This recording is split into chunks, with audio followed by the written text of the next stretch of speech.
Hi, I'm Ella. Hi, I'm Aaliyah. Hi, I'm Tracy. Growing up, I played various sports. Any sport my mom thought of, she put me in. I still remember the freezing cold soccer games where I had to run until my legs felt numb from the cold and running, or the frustration I felt after another team scored a basket, or even when celebrating after a game with my team. I didn't understand why she put me on all these sports until one day I asked her. To my surprise, she said, "Look at the actions you take. Look at how you hold yourself up. You learn them through sports." In that moment, I realized that there's a lot of challenges players have to go through during games or even practices with their teammates and other competitors. It's not about just becoming a better player, but it's about becoming a better person. Through this speech, I'll be talking to you about how sports at a young age changed my resilience, my maturity, and my character. My resilience changed in many ways. I learned coping mechanisms through very difficult times, having to cope with trials and errors during games and practices, taking tough criticism from my competitors and my teammates, and even my coaches were really rough with me. And having all of those taken into accountability when I'm playing, it really taught me that I have to be okay learning that mistakes are bad and taking accountability and for my actions and owning up to like what I do and trying to work forward in it. And I take that outside of sports too. So even when I go to school, if I do bad on a test, I'll be like, okay, I did bad. I know what I did bad. Let me improve on that. Or if I did bad on something else, maybe it's a real life problem. Maybe I made a mistake with a friend or something. Then I have to realize what I did, take accountability for it, and then work on it and overcome a problem.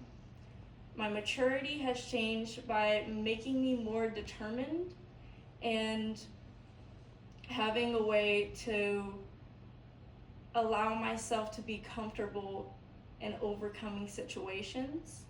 I didn't realize how many situations you'd have to overcome during practices that would convey into actual real life. So in practice, maybe you can't get something right. You really try, but you can't. You have to think about strategies around it. Also, during practices at games, you also have to respect people, and I bring that outside of practice and games, and it's just not sports. You have to respect people outside of daily life. There's just no way around it. So I respect my peers, my adolescents, my grown-ups, everyone around me. I get used to it. I'm comfortable with it. I see no problem with it. And my character growing up has really changed, I think, the most. It's not just about personality. I feel like many people generalize character and personality in the same setting, but they're very different. I got my personality through who I hanged around, but my character is how I reacted to the people around me.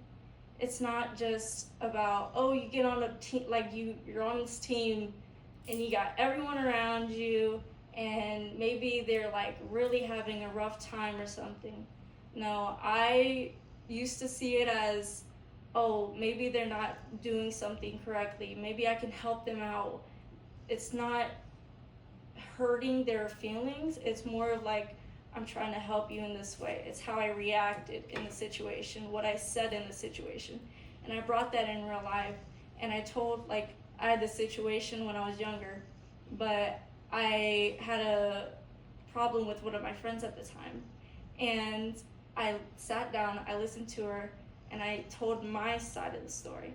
And then it was kind of like a thing where, we understand each other both. And I feel like I learned that the most through trial and error in games and in sports and everything like that. Because there's many conflicts in sports. It's not just, this is fine. A player won't get upset. No. If someone even misses a layup during a game, it can be detrimental to their mental state. And then also, say I'm running on the game or something and I miss a pass. If someone yells at me, I'm not gonna yell back. And just like real life, I'm not gonna yell at you if you're yelling at me. Like, that just doesn't make sense to me. I'm gonna work it out and stuff like that. So I feel like I've gathered that through my character and stuff. So overall, I think that when growing up, I did play many sports, and I didn't understand why. Like, I thought that my mom kept making me and putting me in sports to keep me fit and stuff, and I wasn't having it, to be honest with you.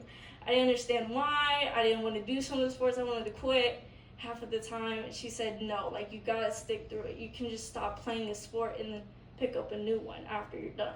And I said, okay, like, I didn't really understand. So then Salman Rushdie once said, the only people who see the full picture are the ones that step out of frame. And since I've quit sports, and I can look back at what I've learned from it and what I take into consideration of what I've done, I see that it wasn't just to keep me fit or to like make me act a certain way. It was to make me be comfortable with change. It wasn't just about doing these random things. Even now, like, I get many like trophies from clubs like FBLA, Key Club, any club I'm in at school or anything like that. I take it very seriously because I took sports very seriously.